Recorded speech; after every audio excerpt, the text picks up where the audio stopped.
and welcome back to the Walking Dead Maniacs. I am your host, Kevin. Joining me as always is Gina. Hey, y'all. And Felix. What's up? Check out us on Clubhouse. It is an app on either Android or iOS. So check it out. Look for the Walking Dead Maniacs group. Follow Felix and myself. Get notifications when we start a group. You do not need video. It is just an audio platform. Check us out there on Clubhouse. Today we are going to be discussing The Walking Dead Season 11, Episode 16, Acts of God. It has a cold open.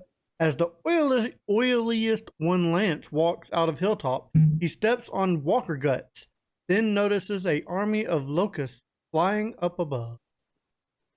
What did you think of the locusts? I'm going to be honest with you. First, I was tripping on the whole locust thing through the whole episode. And then I think I understand why they did it at the end, and I'll touch on it then. But at first, I was just tripping. I didn't understand why there was locusts everywhere. Locusts are a sign of God in the Bible and the scriptures. If you read them at all, that's always kind of a sign. But yeah, I know it's like a 6th, 8th sign or 7th sign or something like that. Yeah. Yeah. But I felt I live in the Texas Panhandle, so tornadoes are not uncommon here. And when the weather changes from extremely nice to really bad, you just almost get a real eerie feeling, like the hair on the neck stands up and everything. And that pretty much sets the tone for a tornado, for something bad to happen. I think that's what the locusts were. I think they were setting the tone for something bad to happen. I will flash back to 19 hours and one act of God before. Herschel is reluctant on being without Maggie, as Maggie is getting prepared for a fight.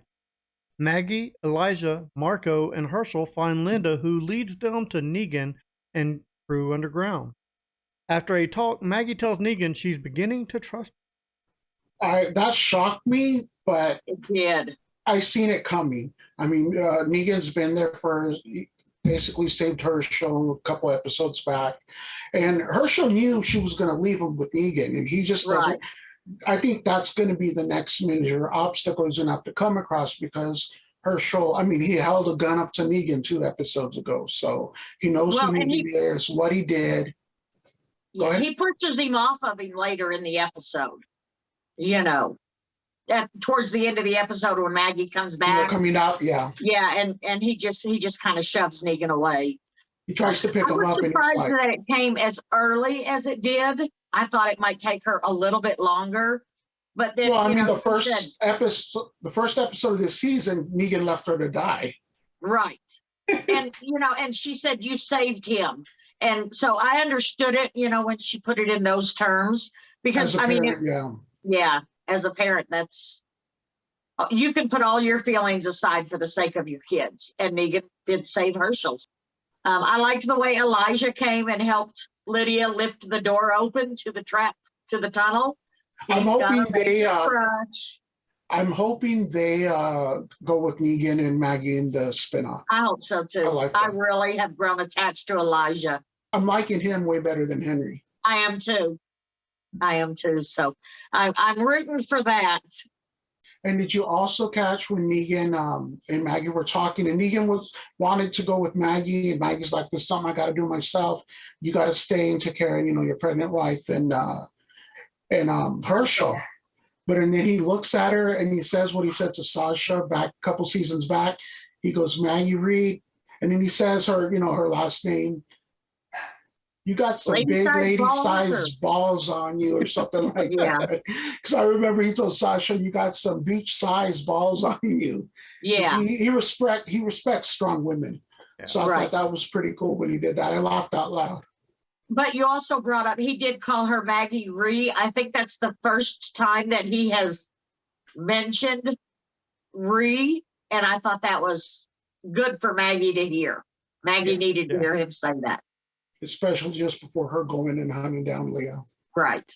Well, Eugene wakes up in Max's room and asks her if she's okay on getting the files. This totally reminded me of when we were talking about Eugene finally losing it with the fake Stephanie. Right. And then it's the same thing. And then the same thing where she's like, I have to go to work. That's what the other Stephanie said. And then he never saw her again. I know. If she'd have been sitting at a window when he was leaving, I'd have been pissed. You knew that was going to happen, huh? Well, I just think that she's nervous about doing it. But, you know, she doesn't like Sebastian for whatever reason. And in the episode before, when she asked Eugene, are the Miltons involved? And he said, at least the young psychopath anyways. She doesn't like Sebastian, but I think she likes Pamela to an extent. So I think this is hard for her. Yeah, I think later on when she does it, she felt a little bad. Yeah. The oily, greasy, grimy Lance flips a coin to divide which Commonwealth soldiers go to which job. Daryl Ron and Father Gabriel discuss when is a good time to strike as they and the Commonwealth soldiers are searching for the thief. Check it out. Yeah, I think it's cool that they know what's up. They know what's up, Yeah. Daryl, Aaron, and Gabriel, but the Commonwealth soldiers know what they're supposed to do too. And I think they both know that they know what's up. So these Commonwealth soldiers know that any second they're going to turn on them and vice versa. So when I kind of like that whole the anticipation of when it's going to start, you know, when they're all together looking for the thieves that stole the weapons. I mean, they all really took it at this time. I liked the throwback of this scene. The throwback was, I mean, it really brought you back to season 8, episode 1. You know, where they're in the armored cars and they go and they take over the sanctuary and they let the walkers surround it.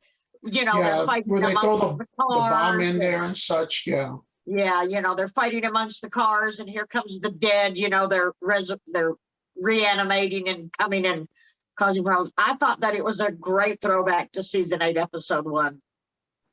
Exxon Lance tells Leah that he needs to see Maggie's dead body as Leah is preparing to execute her. Lance then checks in with the Commonwealth soldiers that are with Daryl and crew. Lance gives him the signal while Daryl and crew reads it. Bang, bang. Good fight. Yep. Finish it. This was pretty exciting, man. The fight. There was a couple scenes where looked at the walkers, but they left them because they look the Commonwealth soldiers are more of a threat than they are at that moment. But I mean, think about it. Daryl, Aaron, and Gabriel only have one gun. There was like, what, 8 to 10 Commonwealth soldiers? Yeah, there was a bunch of them. And I mean, our crew the 3 of them just jump in there and did their thing, man. I really love the whole scene that was in the commercial too, where he throws Aaron the gun and he grabs it and shoots. I mean, and then it was pretty good.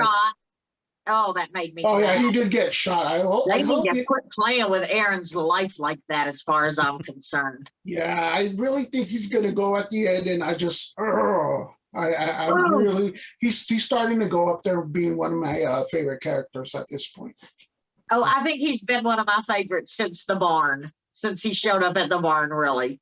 And he got punched, yeah. I thought it was very. He's always been one of my favorite characters. Yeah. Max and Pamela talk, and then Pamela leaves. Max puts her plan into motion, but is interrupted by Sebastian. Sebastian is stoned out of his mind. I thought he was drunk. Is he stoned? Oh, he is definitely stoned. Because when she drops the folder and she says too much caffeine, and he's like, oh, yeah, the poor man's drug. I think he was playing it a little bit. I think he was a little drunk or something. And after he like kind of realized Max was doing something, he played it into it so she wouldn't think he knew that she was doing something shady. That's what I thought. I don't know. He seemed pretty, that was more than drunk, I thought. It just didn't seem like normal drunk behavior to me. Drunk is definitely a different behavior than high. Yeah. Also, do you think the Commonwealth is trading people kind of basically like Jadis was doing with some of her people, where The Commonwealth is trading them for supplies to the CRM. Do you think the CRM it has to do with something to do with that? Is what I'm saying. Only because when they found that hidden room and that helmet looked a lot like a CRM helmet. Mm-hmm. And because they do have a list of people, and Rosita said, well, there's more names on this list than Lance was in that room. Yeah. Right. So I think, yeah, it's something like that. They are offering people to the CRM because they're not a part of the CRM. Yeah, I kind of put that together. I think the CRM and them, they help each other out, and they're just leaving each other alone. Right. I think they've got their land, and they're just kind of coexisting. As the Commonwealth soldiers sneak into Hilltop, Maggie has prepared a nice bomb for them. Of course, Leah survives, but Marcos doesn't. Time has finally caught up to the cold open. Yeah, that breaks my heart that it's Marcos's guts and brains that Lance steps in. Yeah, I feel bad for that kid. I do too. He was just a baby. And he was starting to get a little bit more shine too, but that normally happens once I get more shine. Once they bring that background character forward and start giving him airtime. Yeah. So. And then Leah comes out, and her and Maggie, they see each other, and it's on. Did you notice? I think it's coming up next, but when she tells Eli and Lydia to leave, she says, "I will find you." And that's what Glenn says to her, but just before he dies. I didn't catch that. What I caught, though, was when she told him, "No, you two go because I am not losing you too." I'm not losing you too, yeah. And then she goes, "I will find you." I thought she meant, "I'm not losing you also," but she meant two, as in those two people in particular. Yeah. She meant the number, so thank God for close. Where the hell is everyone else in the Hilltop? Is there literally like 4 people in the Hilltop? I mean, I don't know, unless they're off in other tunnels or they have gone somewhere else. I have no idea. Yeah, it would be nice if they said what was up with them. But and Negan hinted that there's more tunnels. That there's more underground hidden tunnels that the Whisperers used. So they could be utilizing more than just that one. But she purposely brought Herschel to Negan because she felt Herschel would be safer there. Yeah. I think it's cool that they're using the hiding spots that the Whisperers were using. Yeah. The music was a little bit like the Whisperers' music. Not perfect, but it reminded me of when Alpha first showed up in the field. All right, well, as Felix just alluded to, Maggie tells Eli and Lydia to go back and that she'll finish it because it was/is Leah. Daryl also realizes it's Leah and suggests they split up to cover more ground. I think Daryl, once he realized, because he didn't say anything to the other guys, but he knew it was Leah, and he knew she was going to end up going back to the cabin where they met. For some reason, he was going to go there to wait for her. When he saw that bracelet, he knew it was her. I don't know if maybe that's a bracelet that she had, or if that's a bracelet that he made for her, because remember, he made him and Carol bracelets. I remember there was something they exchanged when they were in the cabin when they met, but I didn't catch that it was a bracelet. So you got one up on me there. Well, I don't know that that's what it was. I just know that he made him and Carol a bracelet, and I didn't put 2 and 2 together until you and me talked about. I thought maybe that was the house that they were staying in, but I didn't put it together that that's why he made Aaron and Gabriel leave, and he knew right where to go. Yeah. Well, as Eugene, Max, Connie, Kelly, Magna, and Ezekiel discuss the missing people, they decide that the article should be about Sebastian's heist until they can get more intel. I like it that our crew's just working with each other and helping each other in the Commonwealth. I thought it was pretty cool that, they already know they can trust each other and they know what they need to do.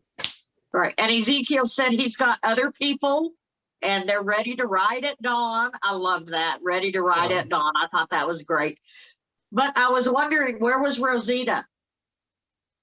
She wasn't there, was she? No, Well, she is a Commonwealth soldier, so you never know she when she's is. working and not. But yeah, you're right. She wasn't So, there. yeah, that, I keep thinking about what you said about Rosita, I'm finally sticking with the starting to think Commonwealth. opposite of Yeah, that, but you never know. You never know I what's know. going to I hope happen. so too, but I mean, she wasn't there, and I picked up on that. I was like, oh my gosh, where's Rosita? As Maggie and Leah hunt each other down, Leah knocks out Maggie. Maggie wakes up tied with a gun pointed right at her. I But Maggie think shoots Leah in the thigh. that what? Maggie shoots Leah in the thigh, and she follows the blood trail.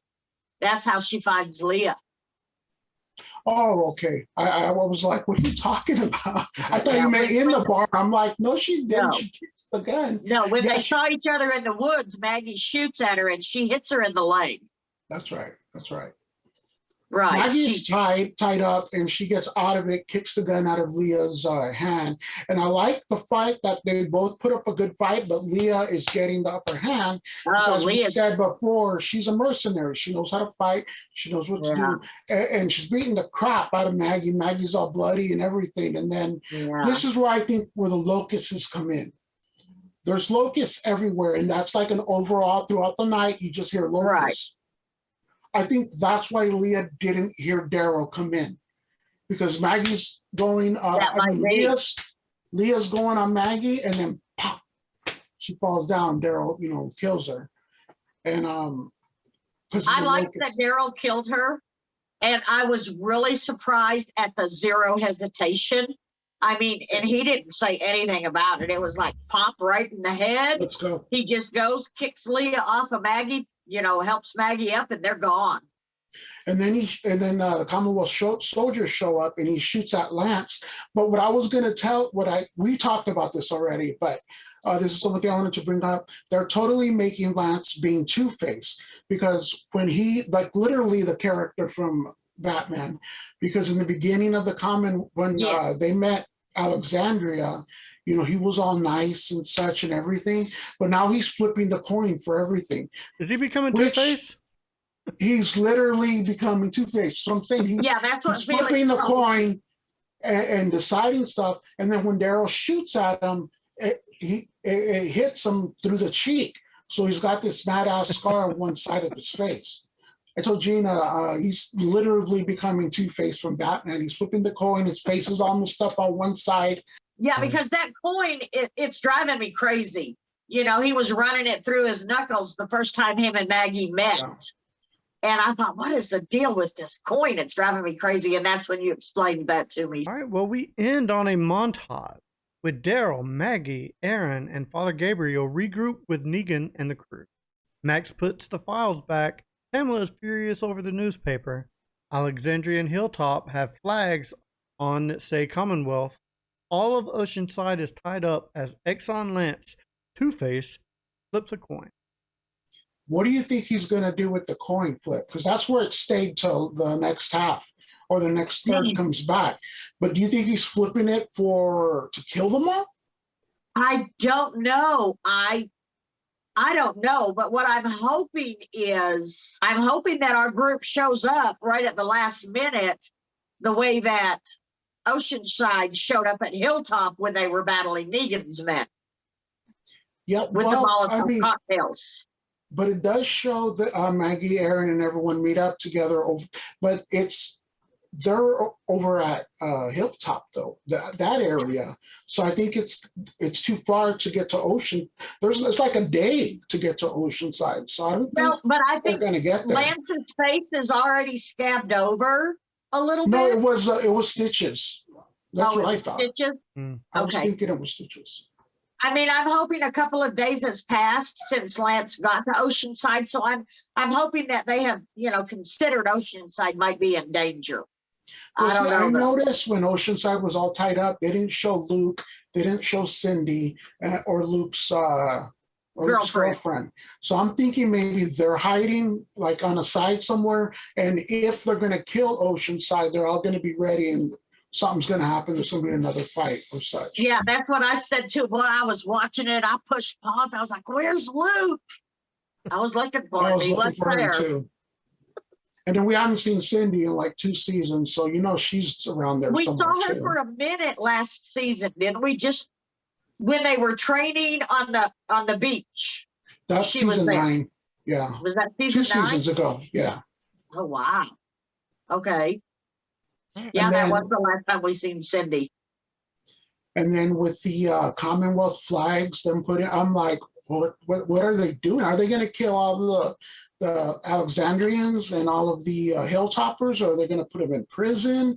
I mean, like, what is, it's like, what's going to happen next season? I keep saying next season, but the last third, Right. like, Yeah. it's going to be good. It's going to be good. I don't know what's going to happen, but I'm ready for those flags to come down already. Come down. Yeah. And then Pamela's all pissed off at she's not pissed off at Max, but she throws the paper down on her desk. Right, Like, for Max to see, how did they, figure it out, she what wants was to know going on. what's going on. All right, guys. Well, it's time for ratings. Gina, why don't you go ahead and give your rating from 1 to 10 on this episode? I liked it, so probably an 8. Ooh, high rating. Yeah, She I thought Daryl killing Leah was perfect, so that's what tops it for me. There you go. Felix, how about you, sir? I was going to go with a solid 8 myself. Nice. Can't beat it. 2 round numbers. So there you go. This episode gets an 8 from the Walking Dead Maniacs. All right, guys, as we come to a close, check out us on Clubhouse. It is an app on either Android or iOS. So check it out. Look for the Walking Dead Maniacs group. Follow Felix and myself. Get notifications when we start a group. You do not need video. It is just an audio platform. So check us out there on Clubhouse. As we come to a close, do all the YouTuber things. Hit that like, subscribe, leave a comment, tell us what you thought of this episode. So for Gina and Felix, I am Kevin saying, try to stay alive, everybody. See ya.